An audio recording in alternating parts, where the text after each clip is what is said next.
game, and people are saying, well, it's a battle of two backup quarterbacks. Yeah, there's totally a difference here. McGowan has been with the Bears for 2 years now and is used to the offense, whereas Seneca Wallace just signed with the Packers the first week of the season.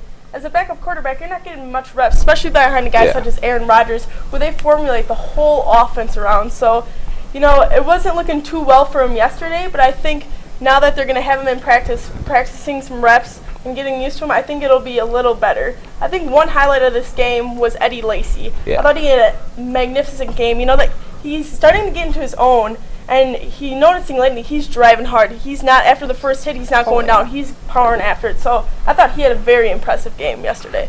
Well, him and Starks combined for almost 190 yards, which, you got to kind of look at last season and go, if Rodgers would have went out last season, we would have had no running game at all. It would have been an awful game.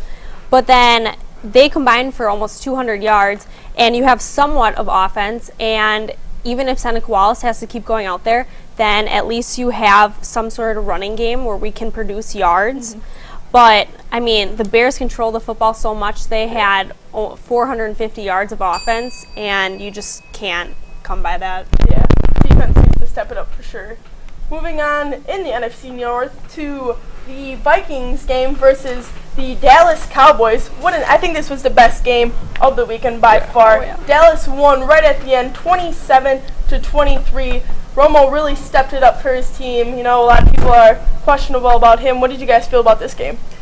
In all honesty, Dallas should not have had as much difficulty as they did with the Vikings in the first part of the game. Tony Romo did pull it out when he needed to.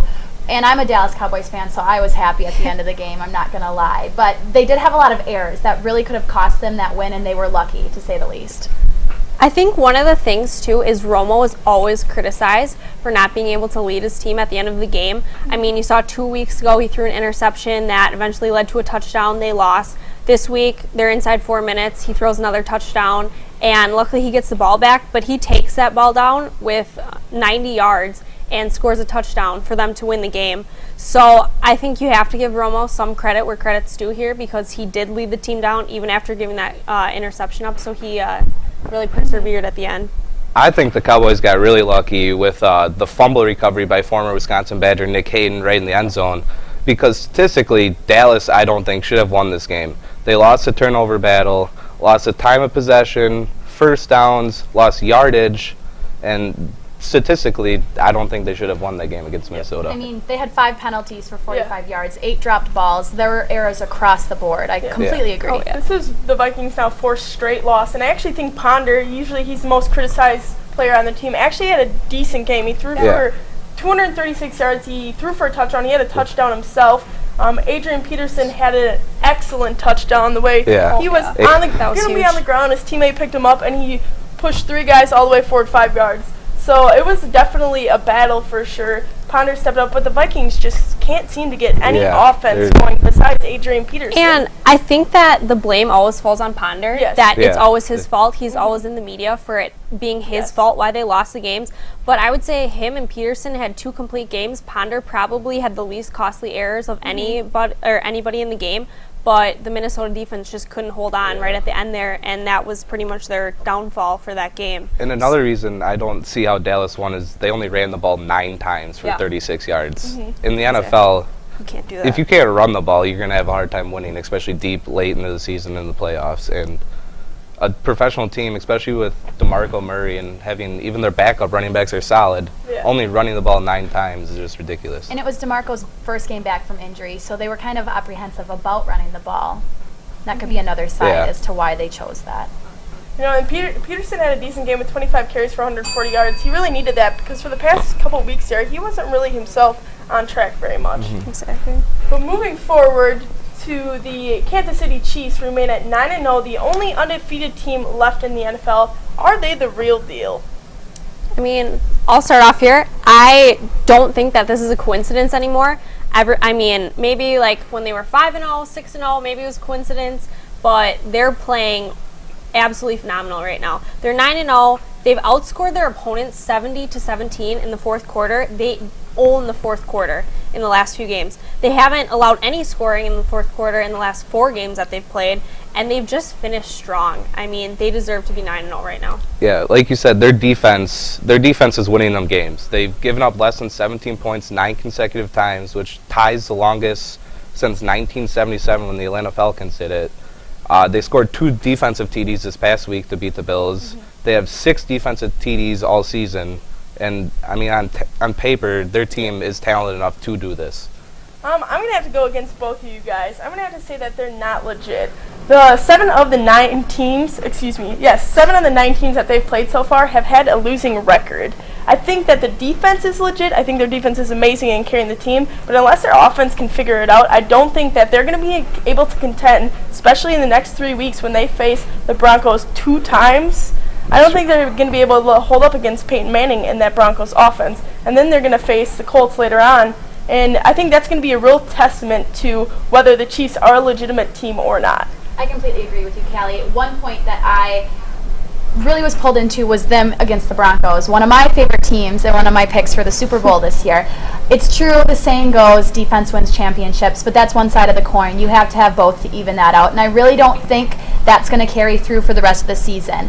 I think they're going to make some mistakes, and that undefeated record is soon to crumble. Alrighty, so moving on to a more serious situation in Miami where Richie Cognito has been under fire for some allegations he's been facing against his teammate Martin. How do you guys feel about that?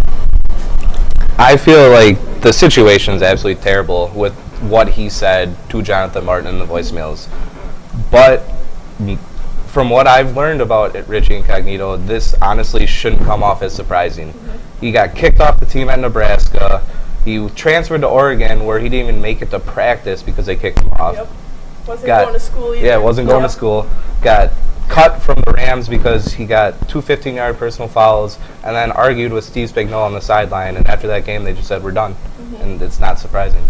Yeah, I've never heard of his name. He's kind of gone under the wire, but looking at his past now, things are coming up. He's been voted the dirtiest player in the NFL. Yep. And those are voted on by NFL players, and he was the second dirtiest player last year. So clearly there's some character issues with this guy. I think it'll be interesting to find out, to hear from him, to hear what he has to say, because there's always 2 sides to every story, and so that should be interesting. But from what has come out so far, the truth has in somewhat, because there's visual proof of that he has sent these messages. Yeah. And they have said that there might be allegations that there's other degrading behavior happening in the Dolphins organization. My personal opinion, it's happened multiple times. He obviously was troubled in college. He had that going out with the Rams. Why should he deserve to be in the NFL? He's doing this to his players. I think they really need to question him as a player and him as a person in the organization as a whole. Do you think now that will he be with Miami from here on out, or do you think he'll be cut from Miami? Will he play again in the NFL? I think is the real question. I think this might be the termination of his career. Definitely. I think that the NFL just has to never let him put on another jersey again, just because bullying is such a big issue in America right now, and you can't have kids look up to players like that in the NFL and see that in the organizations. So we'll be looking to hear more of that situation. Moving out of the NFL and into the MLB, a little bit late in the week on this one, but the Boston Red Sox have become the World Series champion, the first time at home since 1917. Hit me. Well, I think it's definitely well-deserved, and it couldn't have come at a better time with what happened in the Boston Marathon. Boston Strong is what happened. They got a new head coach. It's a completely different atmosphere in the locker room, in the clubhouse this year. They got some big free agents coming up, though, this offseason, which some of them don't look promising of returning, but they are the Red Sox. They can spend money. They will spend money. Yes. They're going to be fine, and I think they could potentially repeat. I thought it was absolutely brilliant for the Red Sox to dump Josh Beckett, Adrian Gonzalez, and Carl Crawford last year, who were taking up so much money from their organization. And they were able to pick up Napoli, Drew, Victorino, and Uhara. And, I think that they have a good future just because they have a lot of money and they have the ability to spend a lot of money. But we'll see if the $14 million contracts that they just gave out to free agents, if those players will accept. They definitely had some motivation leading up to the World Series. One thing that touched me, they had their celebration parade on Saturday, and there was constant images and videos of them placing the trophy and a jersey at the finish line of the Boston Marathon to remember those affected and their families, and that was pretty touching. So with free agency coming up next year, Matt thinks they have a chance at being contenders next year. What do you guys think? I think that they have a chance to be contenders, but I think that the Dodgers are probably going to have a good chance, just as a lot of people probably think right now. Alrighty. So we're going to take a quick break and take a moment to check out these adorable perfect pets.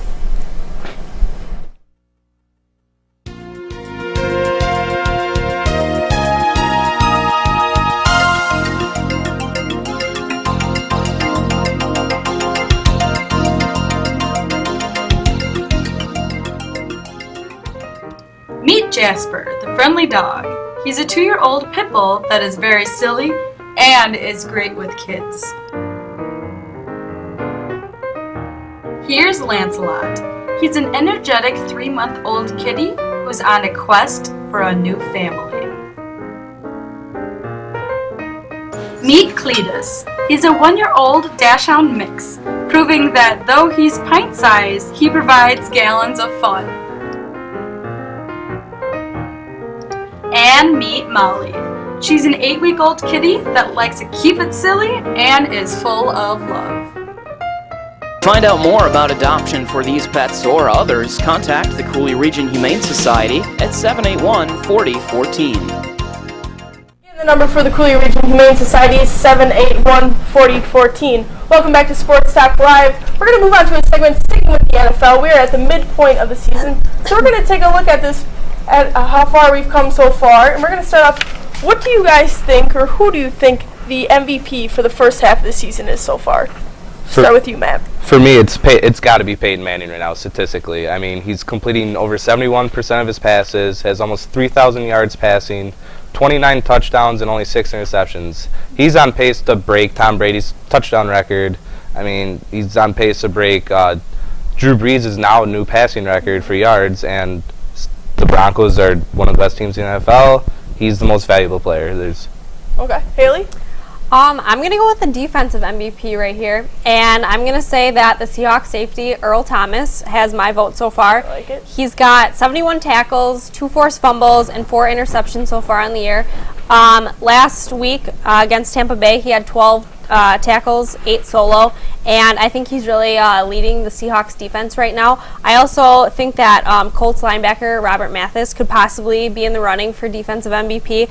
He's got 33 tackles, 11.5 sacks right now, and 3 forced fumbles, so I think either of those two have my vote for the defensive MVP.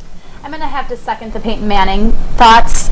He's a great quarterback. He's right up there having one heck of a season, and he would probably be my pick for most valuable player.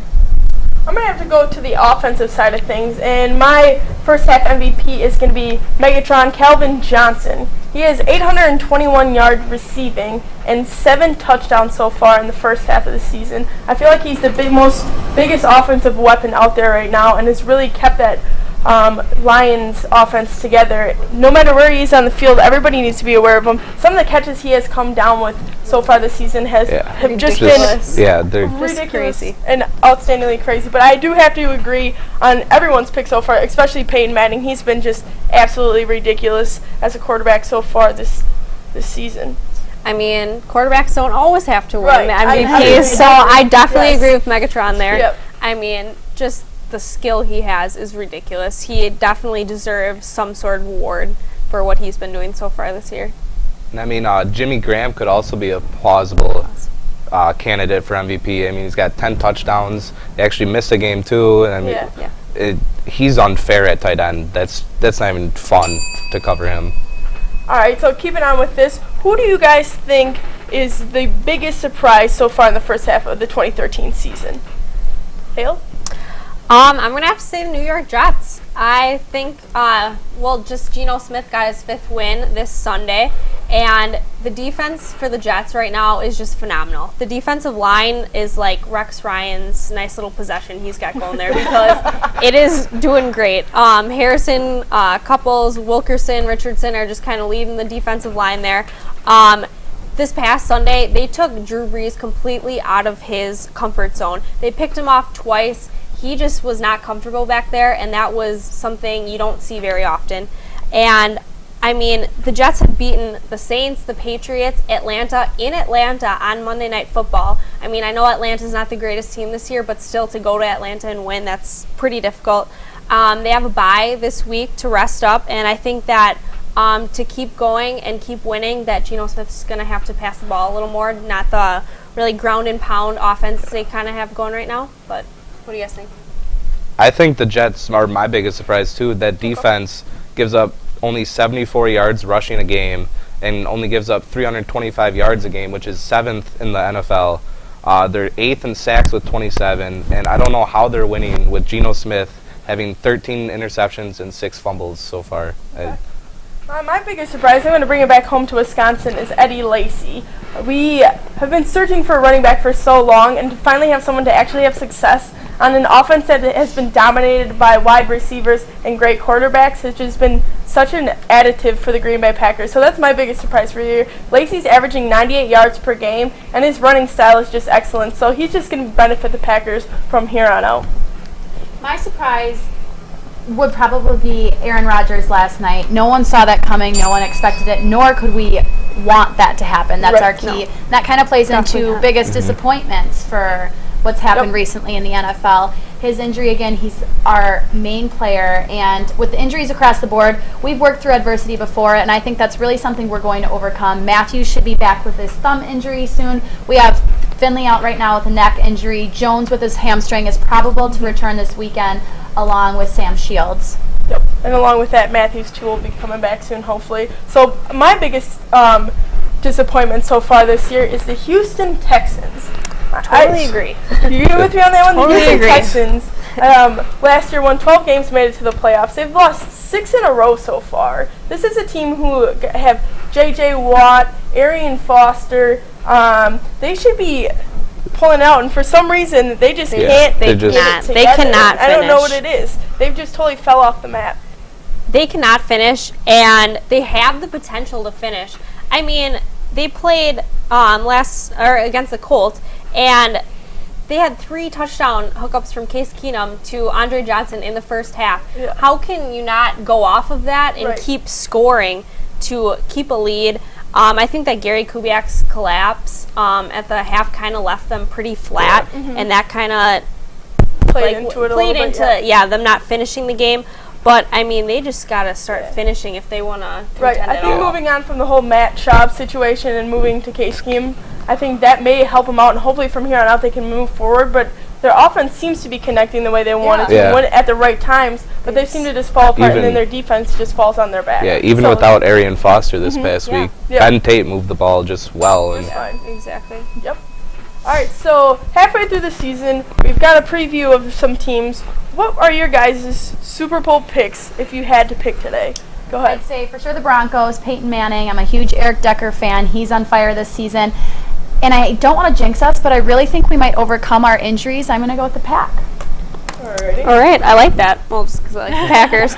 I would probably have to say the Broncos and the Saints. I think that the Saints are going to edge out the Seahawks and make it to the championship game, but those would definitely be my 2 right now.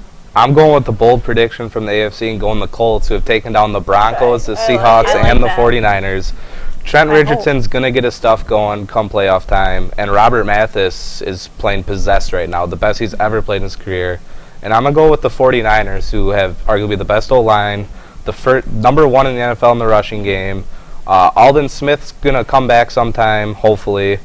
They're getting Michael Crabtree and Mario Manningham, so, I mean, the rich are getting richer. All right, I like it. I'm going to have to agree with Hailey here. I'm going to go with the Denver Broncos. I think they came so close last year. Both my teams did. But Peyton Manning is just itching for a Super Bowl. He's getting up there in age, he's giving it all he's got, and it's working because he's on fire. And along with that, I'm going to go with the Seattle Seahawks.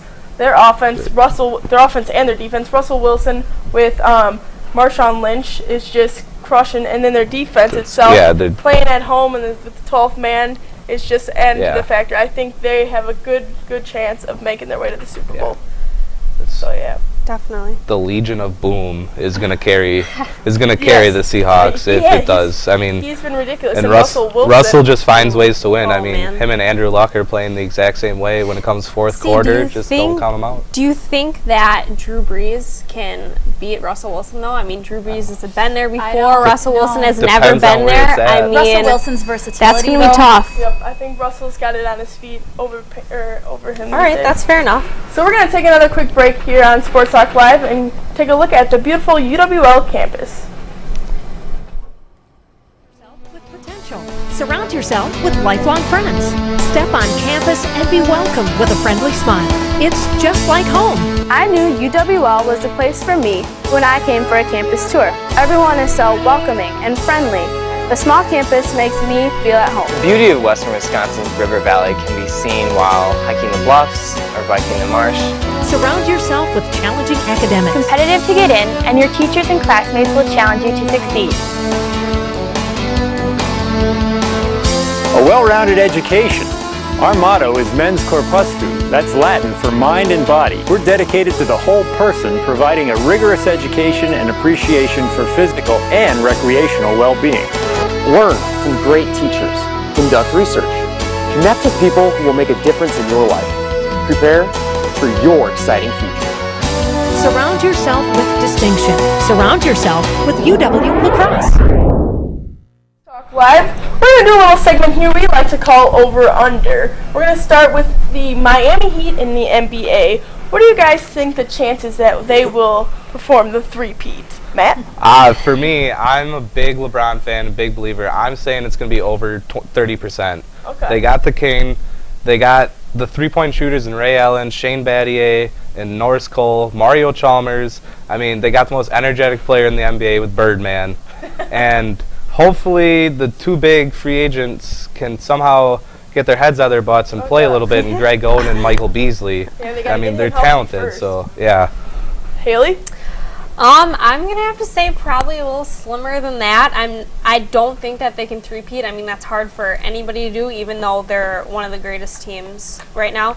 I think that the Nets are gonna challenge them a lot now that they have Paul Pierce, Kevin Garnett, and I think that the Nets will probably come out second in that division, and then I actually think that they're gonna edge Miami going into the playoffs.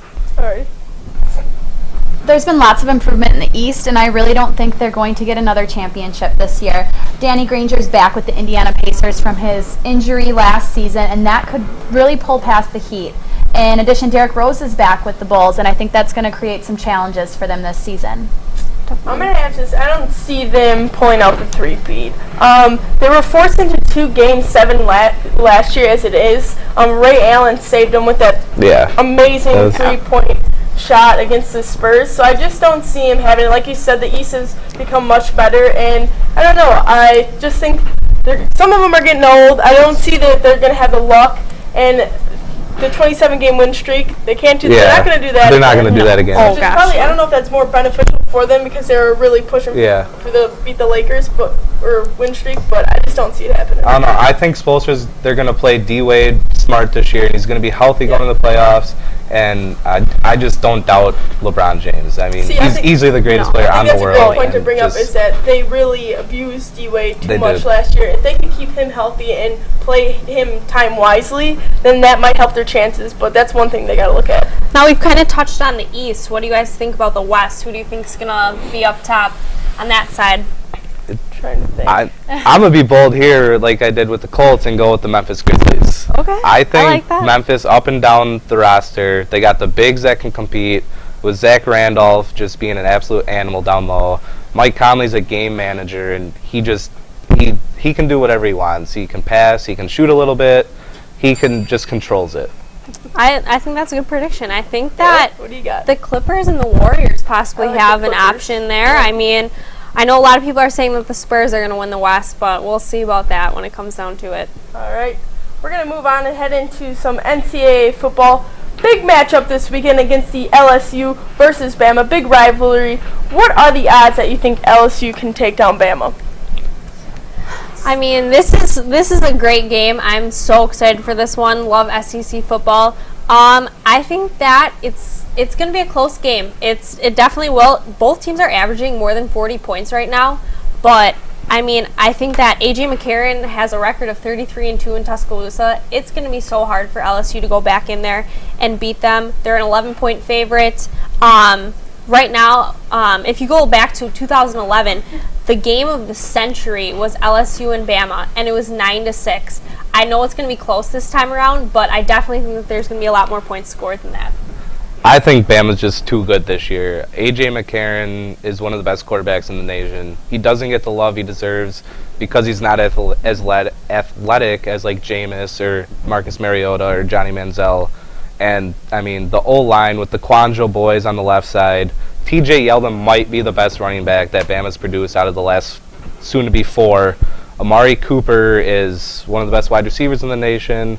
And watch for the defensive playmakers of C.J. Mosley, Adrian Hubbard, and Clinton Dix coming back for his 3rd game. So, well, and with LSU coming to Alabama, I think that presents them with another challenge. They're in their home territory. They're going to need to throw the ball. There's no way they're getting through that Bama defense. So they're definitely going to be up against some tough competition. Definitely. Yeah, I'm a Vegas betting woman, and for the 7th time in a row, Bama's got the better odds. So if I had to put my money down on anyone, it would be putting it down on Alabama. I think, like everyone's saying here, A.J. McCarron, there's not much that's getting by him. He's only lost twice in Tuscaloosa, so I don't see that happening.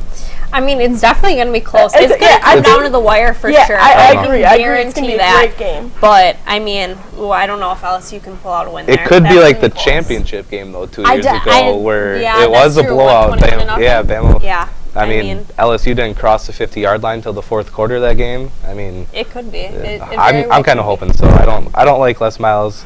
Zach Mettenberger, I think, is a little overrated compared to AJ. Yeah, definitely. I think TJ Yeldon, and they have another back. I don't remember his name right now. I mean, they're studs. I mean, it's Alabama football at its best. Definitely. That's kind of funny you bring that up. A lot of people say that Alabama's overrated. That's kind of interesting to hear you say that LSU is, but I actually totally agree with you there. So, I mean, that's fine. That comes out a lot. What other games do they have going on in NCAA this weekend coming up? Any good ones? Oregon-Stanford Thursday night. That's going to be a Thursday night game, which is kind of interesting. And Marcus Mariota is right now the front runner of the Heisman, is what I'm reading. It should be exciting. Wisconsin, BYU. That'll be a big game. So thanks for watching Sports Talk Live this afternoon. Make sure to tune in to Afternoon Delight at 4:30. Have a good day. That's fun.